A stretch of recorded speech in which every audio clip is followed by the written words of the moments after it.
कृति ने फटाफट अपनी मीटिंग और बाकी के सारे काम खत्म किए और फिर वो और कुणाल घूमने निकल गए।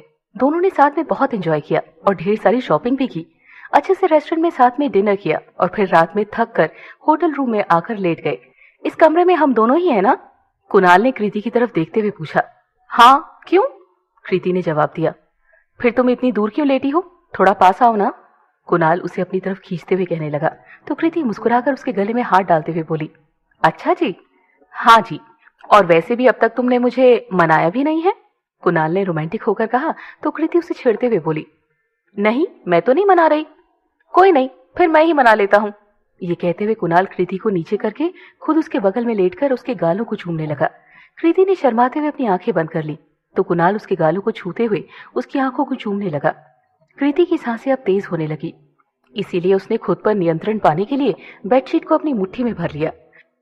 कृति की यह हालत देखकर कुणाल ने उसका हाथ अपने हाथों में ले लिया और अपनी उंगलियों से उसकी उंगलियों को कस के जकड़ लिया। अब कृति ने अपनी आंखें और कस के बंद कर ली और कुणाल कुछ पल ठहर कर उसके मासूम से चेहरे को देखने लगा। कृति का मासूम सा चेहरा देखकर कुणाल ने उसके माथे को चूम लिया। कृति ने शर्मा कर कुणाल की सीने में अपना सर छिपा लिया तो कुणाल भी बड़े प्यार से उसका सर सहलाने लगा। दोनों ने एक दूसरे को कस के अपनी बाहों में भर लिया और कुछ देर बाद वो दोनों सो गए। सुबह के 7 बजते ही आदित्य का अलार्म बजने लगा, जिससे वो हड़बड़ाकर उठ गया। उसने जल्दी से अलार्म बंद कर दिया और फिर अपनी बाहों में सोई हुई आरोही की तरफ देखने लगा। आरोही अभी भी गहरी नींद में थी और बिल्कुल एक मासूम बच्चे की तरह आदि से चिपक कर सोई हुई थी। उसे देखते ही आदित्य के चेहरे पर प्यारी सी मुस्कान आ गई और उसने आरोही के सर पर प्यार से हाथ फेरते हुए उसके माथे को चूम लिया। आई एम सॉरी क्वीन, पर मेरी एक बहुत जरूरी मीटिंग है, इसीलिए अभी मुझे जाना होगा। वैसे तो मैं तुम्हें बता कर जाता, पर तुम सोते हुए इतनी प्यारी लग रही हो कि तुम्हें जगाने का मन नहीं करा। आई नो जब तुम जागोगी और मुझे यहाँ नहीं देखोगी तो थोड़ी सी अपसेट होगी, बट यू डोंट वरी, मैं बहुत जल्दी वापस आ जाऊंगा और उसके बाद आई एम ऑल योर्स। ये कहते हुए आदित्य ने धीरे से आरोही के गालों को चूम लिया और फिर धीरे से उठकर बाथरूम में चला गया। थोड़ी देर में आकर बिना कोई आवाज किए मीटिंग के लिए तैयार होने लगा और फिर धीरे से आरोही के गालों को चूमकर जैसे मीटिंग के लिए जाने लगा, आरोही ने पीछे से उसका हाथ पकड़ लिया। ओ नो, जग गई, खुद से बड़बड़ाते हुए आदित्य जैसे आरोही की तरफ मुड़ा, आरोही ने बिना 1 सेकंड की देरी किए उसे अपनी तरफ खींच लिया, जिससे आदित्य आकर आरोही के ऊपर ही गिर गया।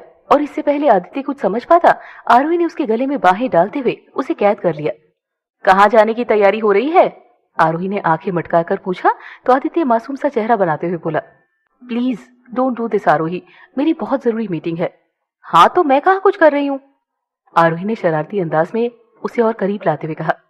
तुम नहीं कर रही हो, पर तुम्हारी ये आंखें बिना कुछ किए ही बहुत कुछ कर रही है, आदित्य ने आरोही की गहरी काली आंखों में डूबते हुए कहा।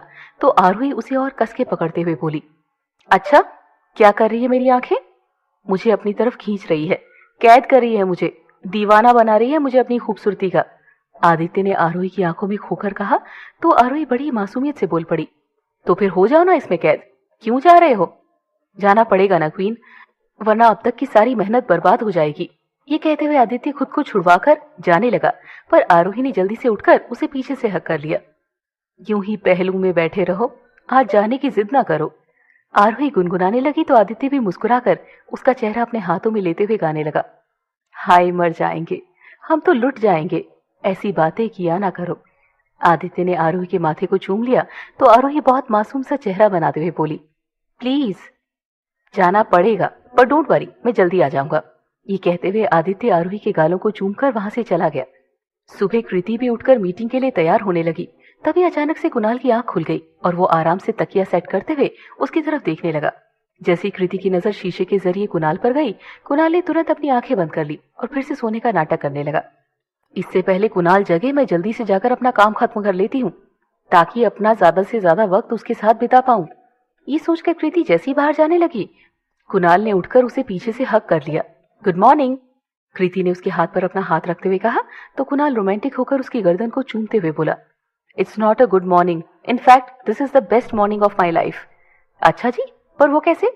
कृति ने पूछा तो कुणाल उसे अपनी तरफ करके उसका चेहरा अपने हाथों में लेते हुए बोला, क्योंकि आज मेरी मॉर्निंग मेरी प्रिंसेस के साथ जो शुरू हुई है। ये कहते हुए कुणाल कृति को चूमने के लिए जैसे उसके करीब आने लगा, कृति उसे बीच में ही रोकते हुए बोली, सुबह सुबह इतना रोमांटिक होने की कोई जरूरत नहीं है डॉक्टर कुणाल, क्योंकि अभी मुझे बहुत सारे काम निपटाने हैं। यार ये तो मेरी लाइन होनी चाहिए ना, हाउ अनरोमांटिक। कुणाल ने मुंह बनाकर कहा तो कृति उसकी कॉलर पकड़कर उसे अपनी तरफ खींचते हुए बोली, मिस्टर दीक्षित, आपके हिसाब से तो आप दुनिया के सबसे रोमांटिक इंसान हैं, तो फिर ये लाइन आपकी कैसे हो सकती है? अपकमिंग मिसेस दीक्षित, आज आपका दिन है, बोल लीजिए। जब मेरी बारी आएगी ना तब बताऊंगा। कुणाल ने कृति की कमर पर हाथ रखते हुए कहा तो कृति उसके गालों को चूमते हुए बोली, हाउ स्वीट, इसका मतलब अब मैं जा सकती हूँ? बिल्कुल, पर एक शर्त पर। कुणाल ने कहा तो कृति ने पूछा, कैसी शर्त? मैं भी तुम्हारे साथ चलूंगा। कुणाल ने कहा तो कृति चौंक कर बोली, पर आप वहां क्या करेंगे? तुम्हें देखूंगा, तुम्हारी बातें सुनूंगा, तुम्हारे होने को महसूस करूंगा और ब्रेक में तुम्हें बहुत परेशान करूंगा। कुणाल ने कृति के बाल किनारे करते हुए कहा तो कृति मुस्कुराने लगी। कुणाल भी जल्दी से तैयार हो गया और फिर दोनों साथ में मीटिंग के लिए निकल गए।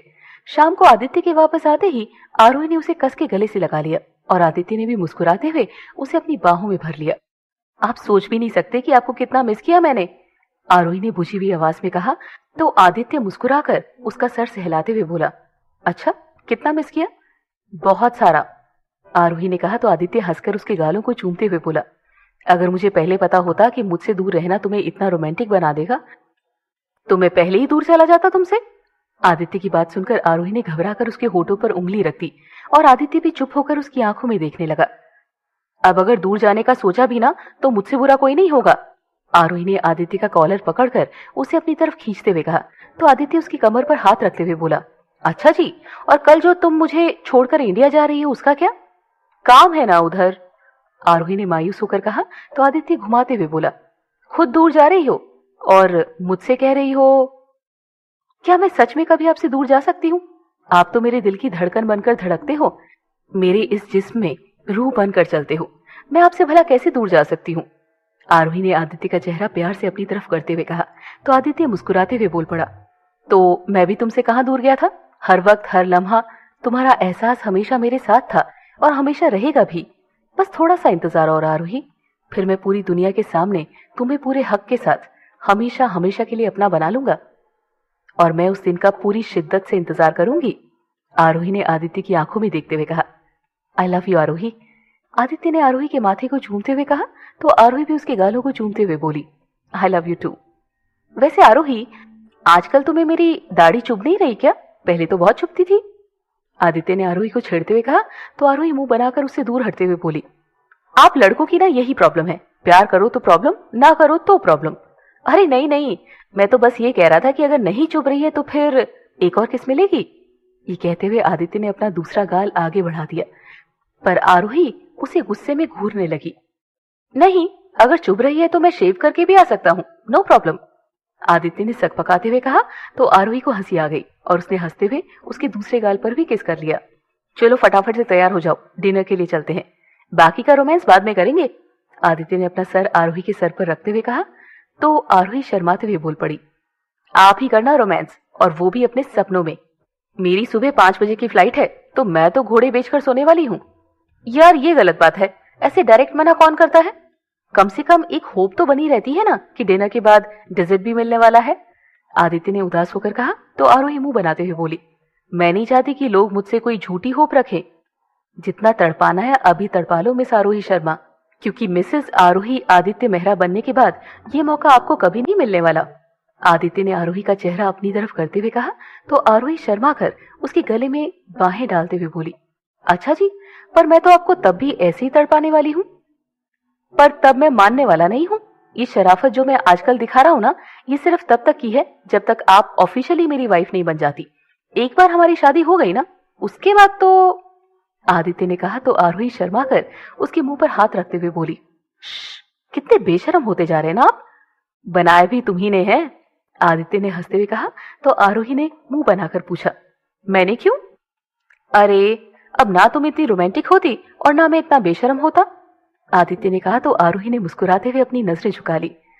अब इससे पहले कि तुम अपने इस ब्लश से मेरी जान ले लो, हम ये बातें छोड़कर डिनर के लिए चल सकते हैं, आदित्य ने मुस्कुराते हुए कहा तो आरोही भी ओके कहकर तैयार होने चली गई। कुछ देर में आरोही तैयार होकर आ गई और फिर दोनों साथ में डिनर के लिए निकल गए।